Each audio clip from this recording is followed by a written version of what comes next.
Bonjour, je suis Bisbee la petite abeille. Aujourd'hui, mes amis et moi sommes en danger. Heureusement, certains humains s'intéressent à nous.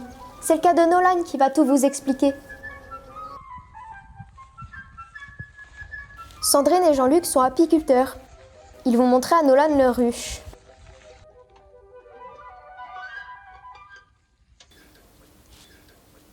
Voici mes amis les buckfast, une espèce hybride connue pour être productive et douce avec les apiculteurs. Sandrine et Jean-Luc vont maintenant répondre à nos questions.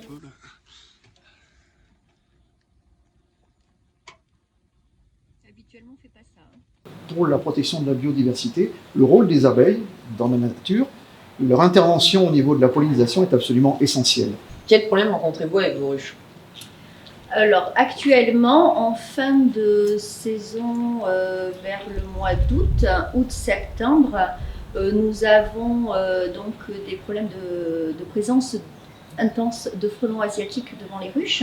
Il y avait donc 10 frelons asiatiques devant chacune des ruches. Et on avait largement sous-estimé l'impact que pouvait avoir la présence des frelons, puisqu'on s'est retrouvé rapidement à devoir gérer cela comme étant le problème essentiel.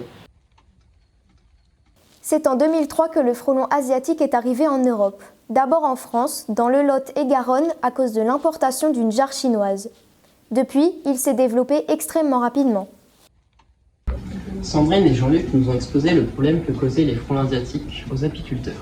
Je vais maintenant interviewer Benoît et Isabelle de la start-up IB6 qui aurait une solution à ce problème. Bonjour. Bonjour. Bonjour. Mon ami Nolan se renseigne sur une solution. Quel est votre projet? Alors notre projet, c'est de développer un appareil dont la fonction est de protéger les ruches domestiques, donc les abeilles, contre les attaques de frelons asiatiques. En quoi pensez-vous que votre appareil pourra aider les abeilles? Alors, notre appareil pourra aider les abeilles en neutralisant les frelons asiatiques qui les empêchent de butiner. Si on arrive à neutraliser les frelons asiatiques, les abeilles pourront reprendre leur activité de butinage et reprendre une activité normale. Et est-ce que ça réglera totalement le problème des frelons asiatiques devant les ruches? Alors oui, on vise une efficacité maximum sur les ruches qui seront protégées par notre dispositif. Grâce à quel dispositif pourra-t-il détecter les frelons asiatiques? Alors pour détecter les frelons asiatiques, on utilise une caméra qui a une vision binoculaire, donc comme les humains, ce qui nous permet de voir le volume en 3 dimensions devant la ruche. Comme ça, dès qu'un frelon se présente, en plus de le détecter, on sait où est-ce qu'il est précisément devant la ruche. Je vais vous expliquer le fonctionnement de l'appareil laser. Grâce à un laser, 2 miroirs, une caméra et un boîtier électronique de contrôle, l'appareil détecte le frelon asiatique et dirige le laser sur le frelon pour le mettre hors d'état de nuire. Après nos recherches, nous sommes finalement rentrés au collège. Mes amis et moi font partie des pollinisateurs. Il faut donc nous protéger au maximum. Y a-t-il d'autres solutions plus traditionnelles pour vous protéger?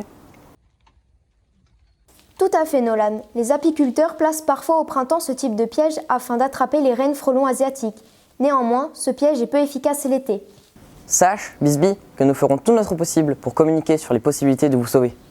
Merci Nolan pour ton aide. Nous, les abeilles, espérons remporter le match contre le frelon asiatique grâce à vous.